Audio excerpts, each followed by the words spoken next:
welcome back everybody to another rendition of Quincy Beoulve's Let's Play.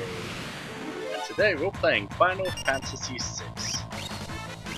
Last time we ended the quest for Randy, Nico, and Ed.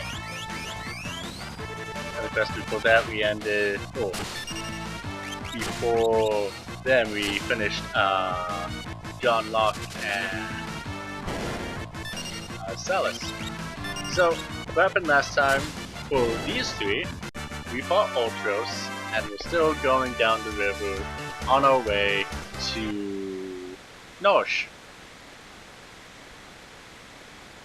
And so today, I have a little important discussion to talk to you guys about.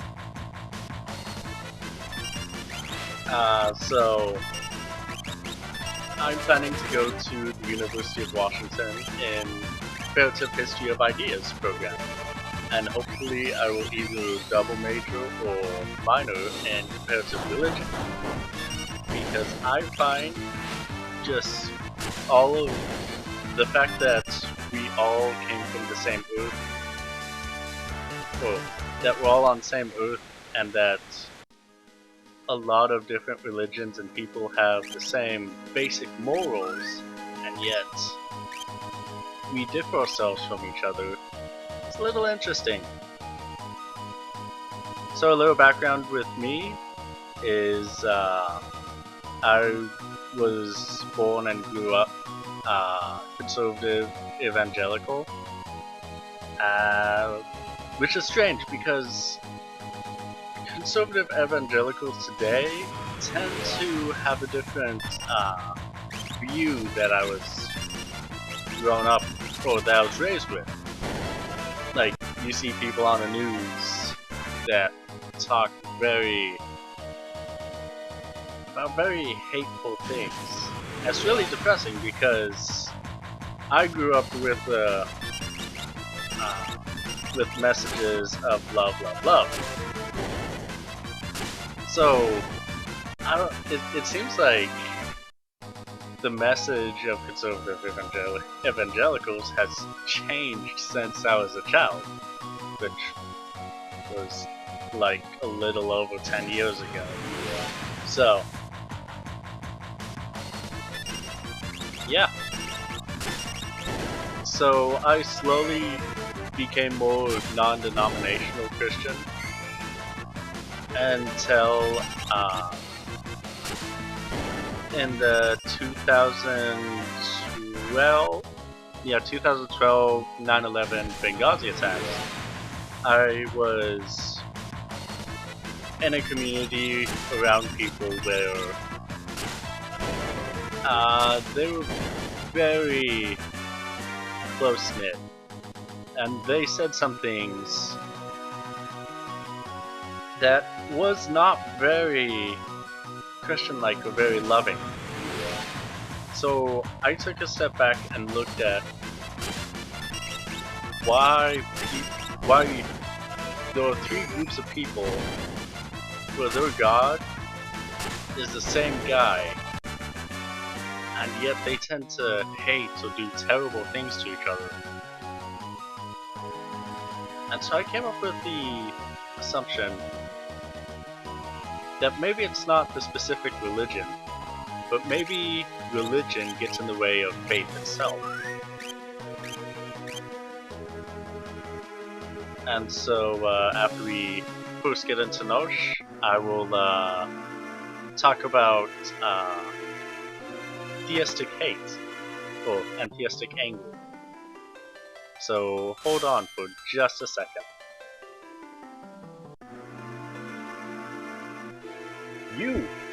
You're that Imperial officer from before! Please, I can explain. Get out of here now, or you'll regret it!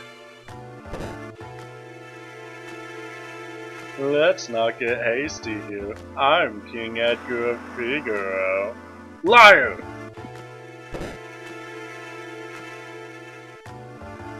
My goodness.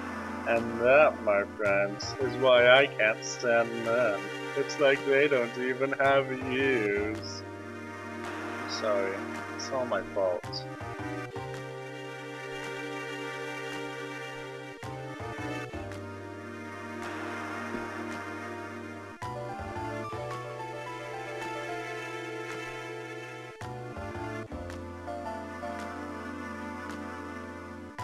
When John first rescued me, you came out of the mines right around here.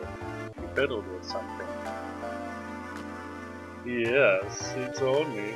Twist the stone like so, and...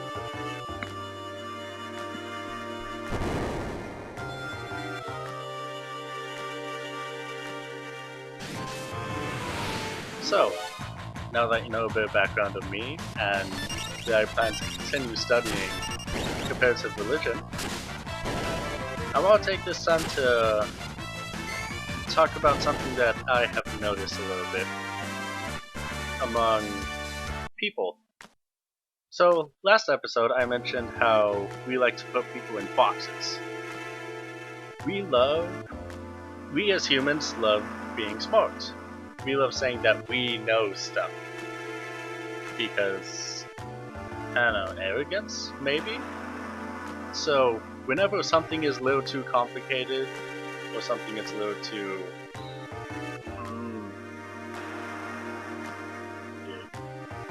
if something's a little too complicated, or if something's a little too tedious to understand, we will make assumptions. We will shove people into those boxes because we don't want to learn anymore. Because if we just shove people in those boxes and say we know everything about them, then we can look smart and say, I know everything about that. Don't you? I'm so smart. And so that's just lazy. And that's disgustingly arrogant because everybody is their own individual. And so, whether people are shoved into the box or people willingly went into the box, it doesn't matter because people are in that box. And it's very detrimental to society to have people in these boxes. Because if you have a small group of people in a box, a small group of people in a big box that don't represent the box, then people outside of the box will assume that everybody in that box are just like that small group of people. And this looks important, so I'll continue in a second. This must be the place. What place? There's a room in here they use to test applicants. We should be fine as long as we follow the light. If we make a mistake, lights will surround us. Then we'll have to tag the glimmering orange light to proceed. So yeah, boxes. People like putting people in boxes.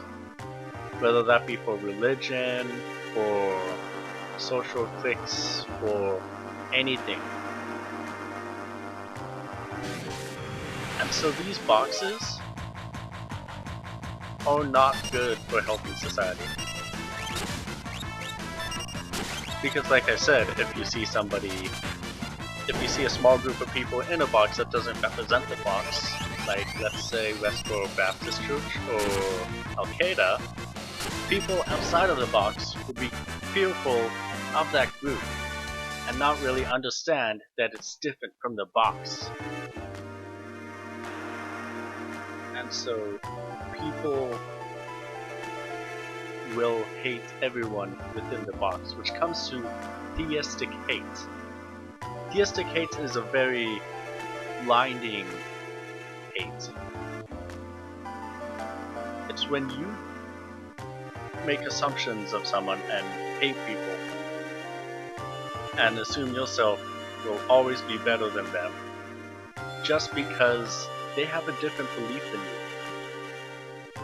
But the thing about belief is that no belief can ever be proven right or true unless there's some miracle.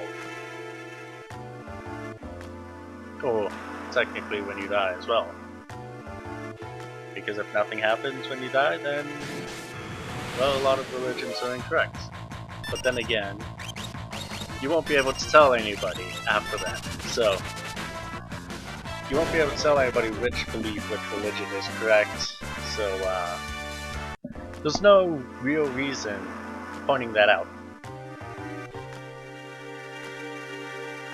So,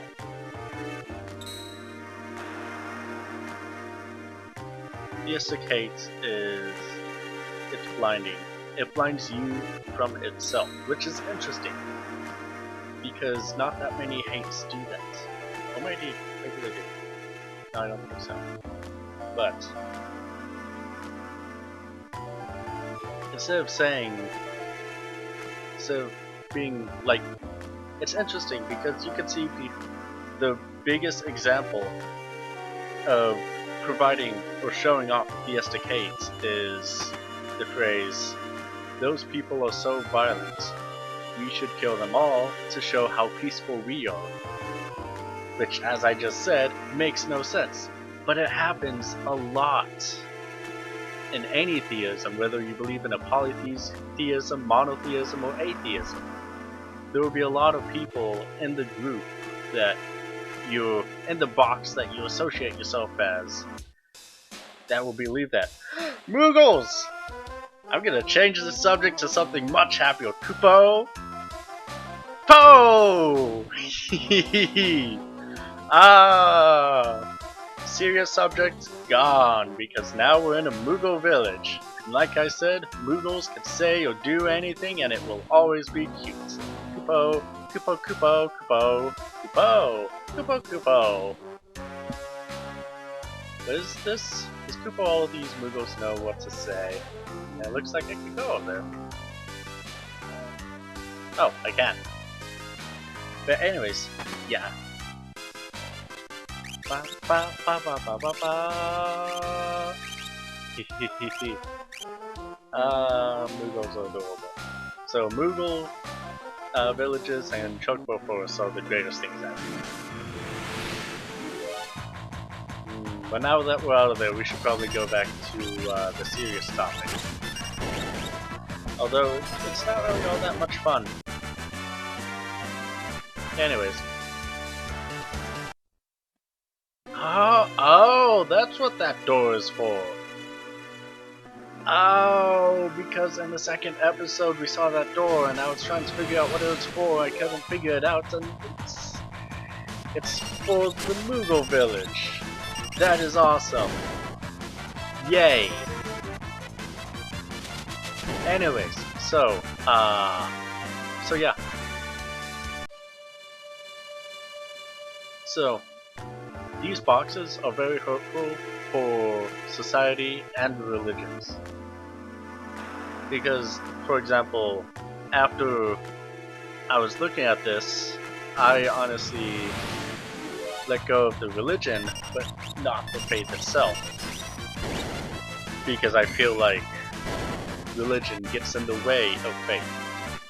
Because religion is one of those small boxes that you put people in. And then they make that tight-knit community where they say, I'm the best, we are the best, and everyone outside of this box are horrible, awful monsters, which you see a lot, and like anything that has a box. So I think if society ever wants to move forward, and anything, we're going to have to get rid of every type of box there is. Otherwise there will always be a form of hate. Of course, we don't really know what it is, what would happen if there weren't any boxes, because they've always been around. There might still be hate, but at least we know that we can try and move forward.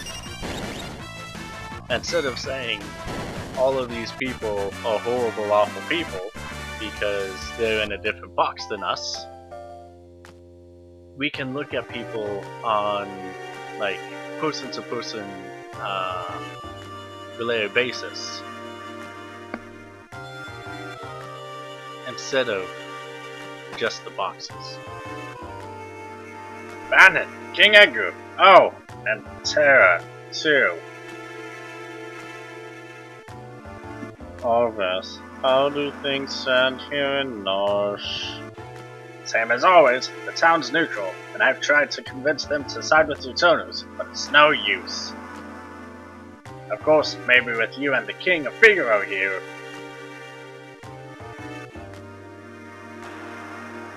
How are the townspeople? Everyone's been a little on edge since the Esper was discovered.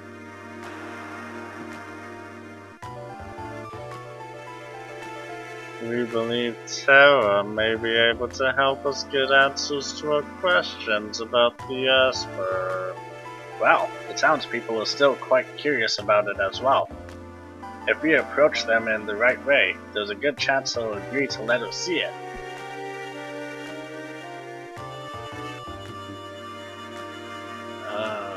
So I accidentally pressed that too fast. I'm sorry, guys. Oh well. That Esper is either going to save us or dig us an early grave. So I will leave you guys here today. Fly high and dream big. The three groups have arrived in Nosh, and now a decisive battle is about to unfold. Bye!